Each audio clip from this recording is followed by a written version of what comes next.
le lien oh ya papa na David na nzela publicité et kangaki pe mwana yango soki mutozo sambela bien te lien ko sambusa singa ko sambusa yango ko senga to bondela ko kata basingana même de loin même de près tout est possible à celui qui croit mais là on y est salaki Lazare malgré c'est quoi qui mais moyen tambola ezati parce que azalaki lié na basinga quelqu'un qui a reçu une nouvelle vie en Jésus-Christ mais vie na ye loko ezaki na basinga moyen atambola esika Christ et ça l'a quitté yeso ebisi na ba disciples Pierre na Jean azaki na 12 disciples mais apona kikaka Pierre na Jean pona ontali ça que service à délivrance c'est pas donner n'importe quel serviteur tant aux autres kenesika il faut oyeba osenga nzambe molimo mosantu asosolisa yo esika na tie makolo pasteur oyo azaya nzambe est-ce que molimo la nzambe ndezolo bakati na ye ou bien serpent des osala kati na ye ou bien kisi ou bien magie blanche ou bien bateau basimbisi bakisi ko batire fou mbote na bino nyonso tu bayangai bolandaka nga na émission osepelaka na émission na bino nasalelaka bino parce que nayambelaka bino basala nzambe oyo ya solo basala nzambe vraiment oyo baosala fierté ya mboka na biso donc lelo nazanga moko te Rasti bengaki ngai pe kaka apako ya ona émission nasalaki l'autre fois mais bengaki nga to on a besoin basala nzambe vraiment oyo ya solo oyo ba osala fierté ya mboka na biso lelo na yambe bino pasteur évangéliste Michel Ekuchu azali moko ya basala nzambe ya monene na kata mboka na biso oyo azali na ministère ya délivrance yango lelo na sepeli ko yambela bino e to sola atalisa biso nini osimba te na biso bana nzambe yango wana sans plus tarder bonjour mosala nzambe papa Michel Ekuchu. Bonjour maman Shida nzambe apambolo makasi. Merci. Bien na kombo Jésus Christ. Merci papa. Vraiment na sepel ko yoka yo donc nazanga mokote bato ba yoka yo église ne kombo nini et aux ministère nini lobana nous comme ça expliquer bana nzambe ba yeba yambo avant que to banda to bonde na nzambe Seigneur Jésus Christ na tiki moment on a ça le boko na yo na sengi Saint-Esprit assister biso de début jusqu'à la fin o ezali yote na boaka mo misika bikauki makile Jésus Christ bomba biso bomba caméraman et bomba nyonso usalima awa. Au nom de Jésus-Christ, Amen. Amen, papa. Nasepel Makasi, c'est l'évangéliste Michel Ekuchu. Nazali, visionnaire église MED, mission évangélique et de la délivrance. Église des Ouami, toujours à Kinshasa, dans la commune de Ngalema, dans le quartier Kamunga, dans la zone, avenue Dzetela, numéro 14. Mission Nzamba Pessinga et délivrance. Donc, mission spécifique. Nzamba Pessinga. On a bonde la pona bakaya bato bato basala ba problème bato basa posséder na l'esprit bato basa ko kangama na ba lois établies ya ba famille bato basa ko kangama na ba loi ya sorcellerie bato ba vie na bango ça compliqué blocage freinage o monguna kangi voilà mission nzamba pesinga parce que nzamba bimisa kanga pe na makambo wana nde bisinga o na sali pona yo yo pe sala yango na bala na o monguna zo yoko la ba. En tout cas, papa, dans l'endroit où on a beaucoup de choses, donc mission de ma passion yangoana pour délivrer au Kangola. Est-ce que nous avons qui nous allons na balien, hein? Nous allons ressemble la boue. Évitez, boye bandé ni oui, on s'en entend. Boye bandé ni nous avons na balien, il y a ba condamnation, ils ont dégné ni. Merci beaucoup par contenu de go bimisi Zamba Zolokumo mo lien. Lien et ça et lokomoko mabe makas. Lien spirituel, lien de famille, lien coutumier, lien de parents, lien des ancêtres, bas otobenga na ngala basinga ya famille. Soki eza kati na moto. Tokoyeba yango na façon nini. Okotala na nu composition libota na bino. Papa aboti yo, maman baboti na bino. Standing vie bazana yango. Est-ce que bazaki na vie ya ndenge nini? Au moins na famille musu papa za bien aboti bana mais bana pe le bazala na lié na nzela ndenge papa za malamu mais bana ba comme na vie mususu donc lien on est sauté au lieu et Luka plutôt lien ya ba koko papa ça n'est bien mais bakoko tellement ça qui m'a bé et ko réclamer ba au lieu et ko réclamer ba bana te mais bakoko voilà lire et le moko vraiment ndenge to tanga la Bible a na ko faire comprendre bino balobi ezali ko benga présence ya mutu d'une manière insistance ndenge oza awa okei peut-être na Brazzaville oke ko luka ville oke ko sala makambo okomi kuna siko biso na système ya kindoki totali mais muto to ebisaka to kondana ka zana Kinshasa mais ndenge na Brazzaville et sengel to réclamer azonga awa et sika biso to kondana ka ndo mona ke muto asa nini azaki na Brazza azongi Kinshasa lien sa lini ezongisi okoki ko bandela même vie ya noko na yo vie ya tante okoki ko bandela même vie ya bakoko barrière parents soki au socialité soki oyebi nzambe te biloko wana ko faire souffrir yo pe ko sambusa yo to mona muto akoli muto atangi ba classe muto akomi mwasi munene libala ezoya te muto atangi musala ezoya te compte tenu ya balien donc eza eloko moko ya mabe makasi yango moni nzambe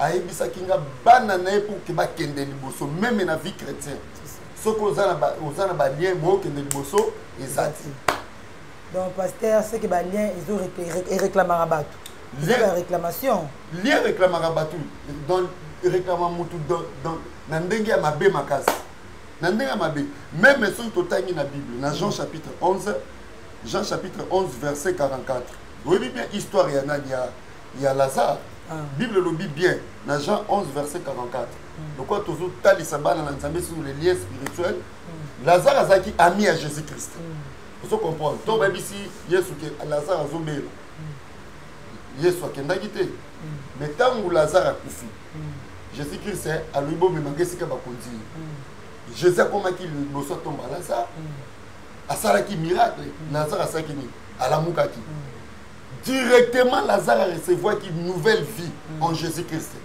Mais là on y est salaki Lazare malgré c'est quoi qui me moyen tambola ezati parce que azalaki lié na basinga. Quelqu'un qui a reçu une nouvelle vie en Jésus-Christ mais vie na ye lokolo ezaki na basinga moyen atambola et sika Christ ezalaki te Yesu ebisi na ba disciples Pierre na Jean azaki na 12 disciples mais aponaki kaka Pierre na Jean pour longtemps ça service à délivrance c'est pas donner n'importe quel serviteur. C'est ça. Abisi Pierre bokate basinga. Bake bakati basinga. Lazare senini akei. Pour vous dire que ma sœur lien ce que okati amote na vie na yo. Ndomo na muta matia pasa nini akiti. Ndomo na muta bali. Loko na famille. Bozana lien célibat. Malgré bali, malgré ba famille lembongo. Mais lien on attend que nous ganga kuna na ndako libala. Donc on mutu libala seni et kufi de kwa zone na kati ndako de ba famille. C'est ça. Yango moni nzamba zoloba et sengel na biso bana na ye pour que to mener vie moko ya bien sengel to bondela ko kata basinga wana po mutu akende liboso. Vous comprenez? So mutu okati basinga ti et ko compliquer makasi. Même na ba sali ya nzambe. Il y a pas tout non avec pasteur. Est-ce que pasteur nzambe ba rappelle na ba lien parce que ezaka biso ba intimité, ezaka biso ba fidèle dans l'église té. Mais après pasteur nzambe mususu za musala nzambe mais za na ba lien c'est ça possible ba na ba lien. Mais c'est tout à fait normal. Omoni soko moni lo na Kinshasa ba sala nzambe ba sambo pourquoi? Eza ba lien ba négligaka ko kata ba lien malgré ba bande ko sala nzambe za ko utiliser bango. Mais kati na bon ba lien zalaki. Ba lien wana o ya bondoki ezelaka na moment moko boye po bando manifester. Vous comprenez? Donc okoyi kozalelo bien mais oza na singa. Un moment donné tant moment na ngwe okoka elamuki. Yozo mona belé bazo kwesa mala be publicité, mosala nzamba zo miela bangi, mosala nzamba zo miela lotoko, mosala nzamba zo kota na ba hotel. Mosala nzambe langage na baby. Mosala nzambe elate na baby.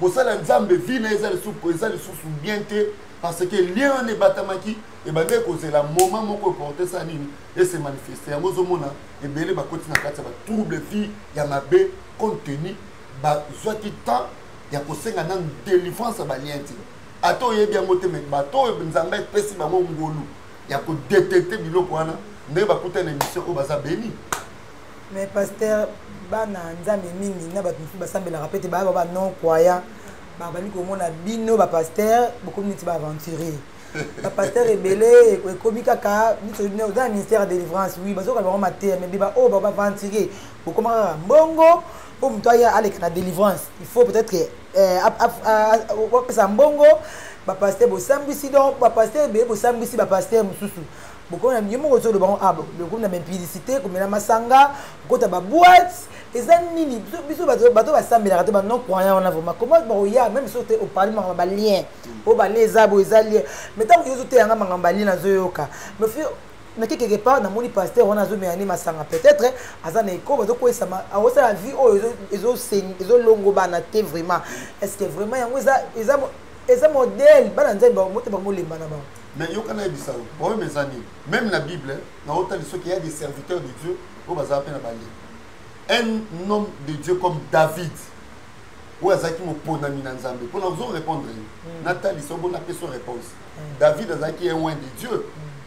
Vous voyez bien, dans 1 Samuel chapitre 16, quand Samuel a quelque oindre David comme roi, David est causé dans la Zam. Tangu David est comme un roi a eu fonction royale. Et là on est pour la mukakata David. Qui bondumbe la mouki. David, l'homme est selon le cœur de Dieu, mais Azalaki n'a 580 femmes. Vous comprenez? Vous comprenez bien. Un homme est de Dieu, mais 580 femmes. Et ça pas mbatté. Parce que n'a ancêtre et roi David, Azalaki n'a prostitué mon corps. A bengamé na combo arabe. Mais parce que ce que baka. Moi c'est un ndumbo ya baka ba espion ba na Israël na Bible. Azali koko ya David. Le col aza koko ya David, azaki prostitué. Liaison wana et kolanda David. Et qui combien de générations. On a bien lien qu'il y a même la deuxième, troisième, quatrième génération et réclamer Moutou. Et qu'on sautait même papa n'a mais qu'on réclamait. David, Rab la prostituée, koko naï. Mais tant David a eu comme roi, n'a vu fonction royale. Si Nawana a impudicité, c'est une et la mouki pambate, va citer Rab la prostituée, moko et bakoko et roi David. T'as l'impudicité David a combien d'années? Dans David a boti moi na epé moko Salomon. Si Nawana impudicité, il a dit penani roi Salomon. Salomon a eu comme la 1000 femmes à battre record pour le papa n'a parce que le lien où il y a papa na David na nzela impudicité et kangaki pe mwana. Yango soki mutozo sambela bien te lien ko sambusala singa ko sambusala yango ko senga to pondela ko kata basingana même de loin même de près tout est possible à celui qui croit to moni via mutu changement koti ndeko lobi basala nzambe wana bazo ko isa makoko isa mais oui bango bazo memaka na ba onction au moins on a onction mais lien za katinai bazo ko isa na ba onction babi oui onction anti onction atira sikoyo mais faut le canon la délivrance et là où est ça la brisane il y a des pasteurs non délivrés aujourd'hui des évangélistes non délivrés des prophètes non délivrés des serviteurs de Dieu non délivrés abandon les conseils la nzamba bengai mais yé azota la kaka pelle mais singo ezakatino parce que bimi la famille oye kaka boyete dans l'espace ou bimi la famille moko sorcellerie ezali sorcellerie on appelle ça un système na moi s'imposer na quatre famille batu tel ne ba bimi la famille oyo mutu akobala zate mutu akobonga zate mutu akozo diplôme azate mutu akosimba bana azate loi wana yo sikotango o violer yango na bonzambe esengeli sikoyo ko sambela nzambe singana ngo pe na vino sanini ekatana so soke katanité ndomo na mutu amatia na ba faire akena ndako libala akena musala après sima mikola sanini azongi abima Congo sima mikola sanini azongi na Congo abanda ki commerce bien sima mikolo commerce sanini ekwei parce que lien wana eza ko réclamer soke eza ya pauvreté mutu akoza toujours pauvre ato pesi mbongo ebele mbongo osali ni aussi ata bandi ba faire liboso mais ça très important naza awa vraiment pour aider ba na Zambé mingi ba o ba ça retenir ba makambo peut-être na libota na bilo maman bota bilo abota 2 yo pe okoli obot oye na ndako alba roboti pe kabana ni balé tandis que nzamba pe so ba promesse robota mitititi stérilité kotio avant 35 ans robota lisuté pona nini basinga wana ya famille mama lek na bino mabote katana na 35 ans yo pe 35 ans mabote seni et katana les abalien mutu muso pa komituna bible lobi soki mutu ayambi Jésus Christ a comme une nouvelle créature on appelle otali ça autre tango Lazare asekwaki ayambaki nouvelle vie ndenge yo nanga to yambaka Christ oui to komaka nouvelle créature makambo kala elekaka nyonso komaka sika mais singa il faut bakata yango. Merci beaucoup. Merci Bozé Belé, Diane Mbembe, Bozé Belé, Blandine Pembe, Bozolanda, Moussa Lanzambe, Babi, Balien, tu vas parler sur Balien. Si quoi pasteur, n'a habité, tout ça là. Eh bon, on a besoin d'un pasteur avec évangéliste. Tu mets ça là, bon, tu mets ça là, Congo, ah ouais. Tu mets ça là, bon, donc qui est évangéliste. Michel, tout ça, ce qu'on dit pour Balien vraiment est parce que Balien est là. Au bête d'histoire, il y a David, tout ça, Ti, Salomon. Balien, David Nzambe a béni l'homme selon mon cœur. Donc le bas. Mais ce que Balien et continuer jusqu'à 14, ça l'année plutôt la délivrer pour Nzambe. Tout ça, mais la rachat faut qu'il y ait une église. Tout ça, on raté tout ça l'année nini. Il faut écouter na moto à la grâce wana il y a délivrance. Ndenge Nzambe salinga ngoluto ya awa. On a le peuple de Dieu parce que ceux qui mutu azungolo pour la dabiso ils ont déjà moko ya libération pour la vie. Amen. Vous omona. Amen. Ceux qui ont na mosala nzamba na grâce ya kokata baliente luka muto nzamba pesi ngolo na kokata baliente. Lokola Pierre, lokola Jean. Yesu asaki na ba 12 disciples mais ba obando kata basinga ka 2 disciples. Pierre et Jean. Ba kata basinga ya nani? Ya Lazare, Pierre na Jean. Kaka Yesu atindaki bango bokende na mboko eza liboso. Bokomona mwana punda mwana kata zamba. Bokende bokata ye basinga boya na ipa na ngai. Soki mutu atuni bino bono bake le Seigneur en a besoin. OK. Évangéliste Michel Kouchou Nzamba tindi ye pona ndeko ozola na ngai. Jésus-Christ a besoin na olongo na vie ozanango wana. Makambu nyonso za ko kangama. Les autres senga toya to détaché yo esika ténèbres et kanga vina. Au fungwa mo kende liboso e pa nous semeya. Ba projet na yo se réaliser. Ba programme no se réaliser. Nyonso oyo ko lingo sala soko za détaché na ba singa famille, résultat ko zala positif. Yango zo mona Nzambe azo koba toujours ko pesa biso message oyo ya lié eza tellement vaste. Voilà. Évangéliste Michel, vraiment, toujours qu'on va rendre émission à Bisso. Si est-ce que délivrance na boité, ça veut dire que comment délivrance moi au sommet mbongo. On a écouté un pasteur, on a écouté un prophète, évangéliste. Au comme on a fait au somba, au fou mbongo, tout ça pour na ose balande la prière. Et comme l'église parce que aux en mbongo te balande la prière yati. Est-ce que pas na une église na yo vraiment? Il y a vraiment une église à côté à Monio facilement parce que beaucoup de protocole, beaucoup de garde de corps, beaucoup de bateau de sécurité, ça a une église. Ils ont la facilité pour aller pour soutenir la prière. En tout cas, Maman Chida, dans la Bible le dit bien, dans Matthieu, chapitre 10, premier verset, Yesu a émis dans les disciples. Na pesibino mission. Bokende bote ya sango malamu. Bokende bokata basinga. Bo ressusciter ba kufi. Bo purifier ba lépreux. Bo bikisa ba malade. Wana mission Jésus qui s'appelle biso. Alobi na pesi bino ngo gratuit bino pe osala gratuit. Mais le comment ya mbongo pasteur. Ya mbongo wana za ba infiltré. Ba infiltré ba koti na musala ya Nzambe parce que tant tozali nous sommes au temps de la fin. Ndeko tango za na ba problème na ba milimo mabela nzoto ba liebo mo na Nzambe ezati. Bible le dit dans les derniers jours dans Matthieu 24 24. Il y aura plusieurs faux prophètes. Ba plusieurs faux prophètes sont là ba ngwana nde ba zo sengisa ba mbongo. Omoni otolo ba awa. Ba ngwana nde ba zo sengisa ba mbongo. Ba ngwana nde ba zo sala baba. Nzambe za ko exposer bango. Na misala na bango ya mabe. nzambe aza koexpose bafaux prophète wana parce que tant oyo tozali tokomi déjà na mokolo ya suka ezosenga vraiment yo moto olandi biso ozwi grâce ya kokuta na vérité. La Bible dit vous connaîtrez la vérité et la vérité vous affranchira. La vérité c'est Jésus-Christ. Ozwi ngolu wana obengi tokosenga mbongo pourquoi. Donc ko prière ezaka ya ofele na yambaka na église ya ofele.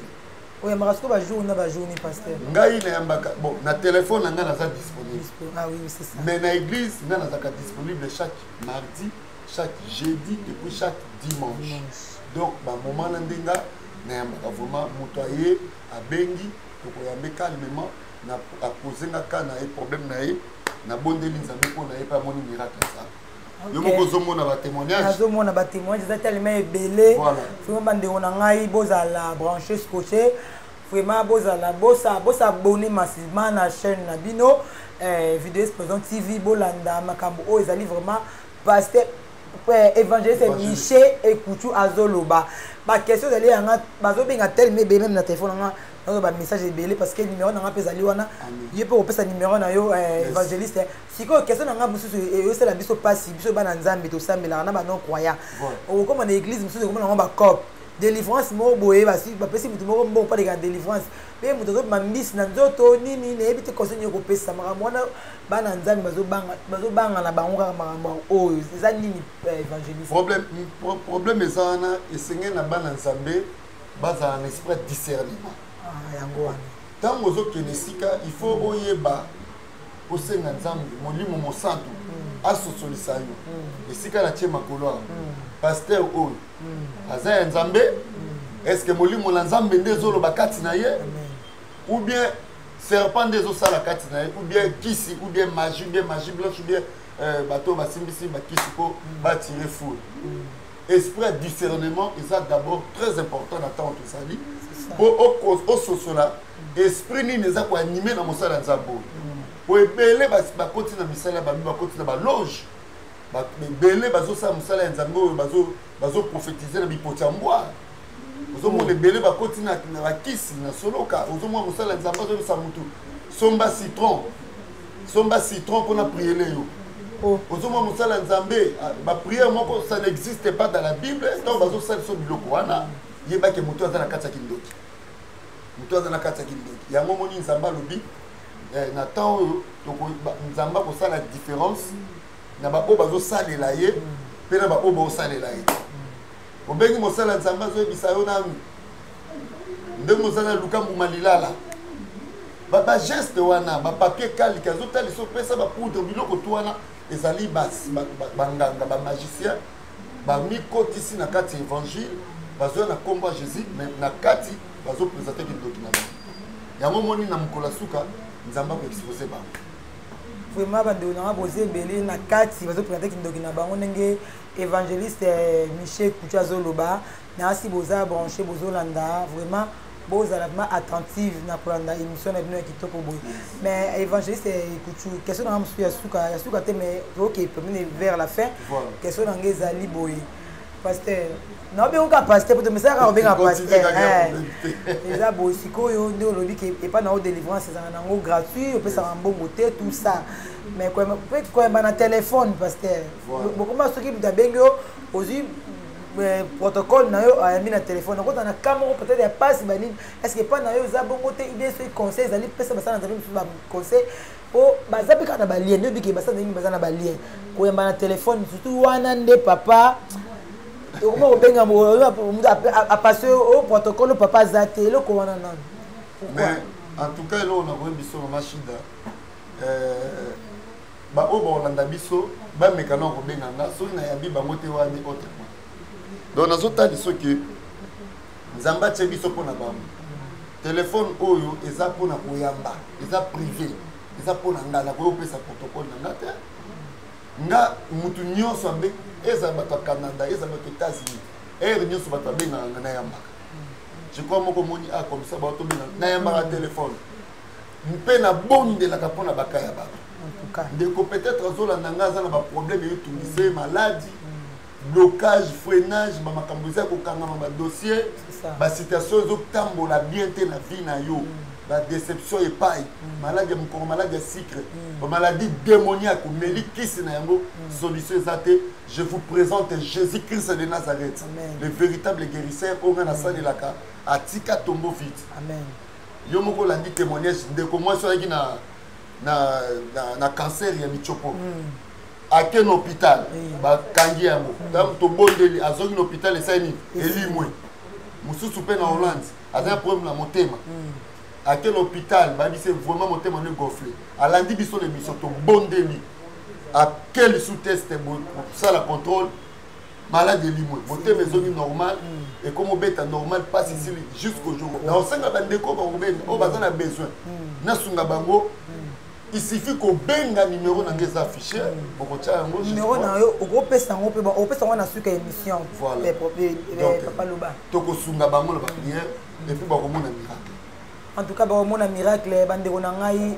babi ngamo ko pena na vivre ngo na moni ba appel oyo bazo benga na moni nzambe ndenga bikisi batu baki na ba problème ya ba rein baki na problème ya ba cœur maman mi ba cancer cancer à michopo bande na moni ba témoignage na sina émission musu to balancer no ba image bo mona bato bazo bika aza musala nzambe ya solo parce que ngai shida ta musu na tatona na basala nzambe parce que on a vécu beaucoup de choses na basala nzambe mais ngamo na kitaki sur le lié et na moni musala esala na kati église na moni aza musala nzambe ya solo en tout cas na mele mbonote menato on a mona parce que ba témoignage on na moni on a yoki na mona misu et l'équipe mebele en tout cas aza na ministère de délivrance en tout cas bo s'abonner bo landa on passe numéro na yeye moko bo benga oza na problème oza na maladie moko boy okangami na esprit mabe oza lié moko na ba eloko mosongolo aza musala nzambe évangéliste Ekuchu Miché aza na ministère de délivrance bando na ngai bomona teke bomona te po azali bomona azala soki ndenge na tika mandefu ebele po ekoba bongo ya pasteur bomona tika basuki mandefu zali non bon moi les arras bon naïb bon ngape naïbite mais muna muta na façon na ye nga faut kozala ndenge nzamba libosa so bomona pasteur moza mandefu ebele omoni ça to boyite mais komona ndenge za boye en tout cas bande na ngai Diane Mbembele akopesa numéro na ye boko benga na pesi pi ba mbote na ngai et pas ya Blandine Pembele papa le basuka zani ya suka te mais tomona ko chiter l'émission. Merci beaucoup Machida nabi ke zamba ki bosote nabi ke to continuer toujours. D'abord numéro nanga ya WhatsApp ezali plus 243 9 98 99 36 59 plus 243 9 98 99 36 59 wale za numéro nanga ya WhatsApp. Bien aimé yo mtozolanda biso za na problème les autres bisayo n'hésitez pas à appeler compte YouTube évangéliste Miché ko yipe ko landa ba prière kuna ba élément de délivrance au taper kaka évangéliste Ekuchu TV ko s'abonner pe kuna pour na ko soutenir chaîne marquer ça moi moké on landa pe ba seulement nazo pesa pour na Congo nzambe wana ko salelo miracle donc nzambe apambola bino na yebi que naza disposé na bandeko nyonso c'est ça oya lingi na bondela pona kanai ba document zo zelekanga ma ba pesa ko documenté ba faire que na liboso te maladi wane umeli na nzoto maladi ya mutema maladi ya mukongo makolo passe makolo kovimba estomac maladi ya sucre mukongo passe miso zo tungisa yo ce sont ezaka maladie ezapeka na kombo mais ça na kombo moko le nom de Jésus-Christ eza likolo ya ba kombo maladie vraiment ndeko nanga nzamba pambola bino ndeko na na Jésus-Christ c'était pour ya biso Yesu pour répéter si malabiso Seigneur Jésus-Christ na fungoli motema na ngai na yambi lokola mokonzi pe mobikisi limbisa masumu na nga koma kombo na nga na livre de vie libela na libela na kombo Jésus-Christ amen. Amen. Mais pasteur na bosani kotuna o question moko et la question te pona mboka na biso Congo beaucoup les gâtés tout ba congolais tout le monde na est kuna bazo kufa ba sala nzambe ba guerre partout na est ba sala nzambe na kata mboka oyo un mot dire ozana que moi ko loba pona mboka na biso Congo to ozana message ko pesa mboka oyo eroboka kanga prophétie oyo nazo tambola nango mukolo nyonso Congo ekoleka Afrique du Sud na vitesse à pousser tito comme en 2030 amen délivrance à beaucoup ezokota amen là kanga prophétie ko Congo oleka Maroc Congo oleka Tunisie Congo oleka Algérie Congo oleka Égypte RDC avant to comme en 2030 délivrance à beaucoup ezosala nzamba zo balaye eza muto mokiliti nzambe moko balaye to ba congolais ba tielaka bato wana basala ba Congo ba politicien mitema ba décevoir bango nzamba lobi azo frapper réclamation makila ya ba congolais souffrance ba congolais stabilité ba congolais richesse ba congolais o bango ba sacrifier na désert monde tant ekoki nzamba délivrer des gens beaucoup et tika siko frappe physique tito comme en 2030 mboko ezo de France ma sœur nazo biso to robosa na ketosanga ka courant ba fulo nyonso zo mona ba victoire na ba kitambo magasin mboko ekobonga na moni mboko na propriété moko makasi nzamba lobi azo balaye muto nzamba préparé ye moka bombi délivrance à Congo zoya mobanga ti tokobosa na ba souffrance o ba pays wana ba sud africain ba ozonga na kwa bakozonga nde bande kwa ko se faire soigner na Congo na ba 1960 kalate makamoni zongo ba marocain ba ondoya na Congo ba Brazzaville ba angolais a ekokoma berceau de l'humanité RDC donc c'est un peu ça message à mboka ya ngwana. Merci beaucoup évangéliste Michel Kouchou. Vraiment balandio bana nzambi balandio ndenge lobi o pesi o expliquer biso ba tuke ndenge nini ba to la de lieu na ba oya ki bloqué moi to ki belé branché vraiment na pesi mbotela ngai pa ma copine privée de longue date et tout ba la grande na pesi mbotela ngai lisusu pa ya yanga moko de moi Blandine Pembele abi Diane de ma grande sœur propre de sang wana ya na ngai le tout basini bamboto no yango bozala kaka branché scotché bolanda na émission na bino na bosa abonné na chaîne na bino Vision et vidéo Exposant TV bozala jamais dessus vraiment na CP makasi ngapi na ali na zui pambo na ngapi mena mosala nzambe na zui bana profiter peut-être na salle émission mais na zui un plus ya motuya bo benga numéro ya pesibino bozala dessus te bozala pour ça ba prière on a besoin de comprendre nini lelo mosala nzambe lobby ya suka papa to ko na suka émission mais ça linga bien bozala pe obi ke mutaroza la famille na yo babota ora mi balé po bosi mi balé c'est que lié on les ont réclamé ils ont réclamé donc l'homme so ya so bo bengi bokota na mozindo parce que dans exactement mukie bo benga ako laxamina ako expliquer bino ndenge nini to koma de lié to la délivrance na vie na biso vraiment na pesa mbote na ngamba biso bolinganga parce que na moto moko te na poto kuna atana ngola ta partout ata mbote po ça la bien vraiment nzamba pambola batu nyoso ba ebinga eza na Europe eza na Amérique o ebinga ngayo na awa et pas ser belgique nzambe na pambola ser shida plutôt nzambe apambola bandeko ba ebinga vraiment na lingi bino mingi kimia na nzambe za mabota na bible. Merci beaucoup na bosante mon pasteur à moi apôtre David Tamboitumba l'homme et papa na ngai wana pesi bambote bien na ma fleur to mwana ni balasima bye.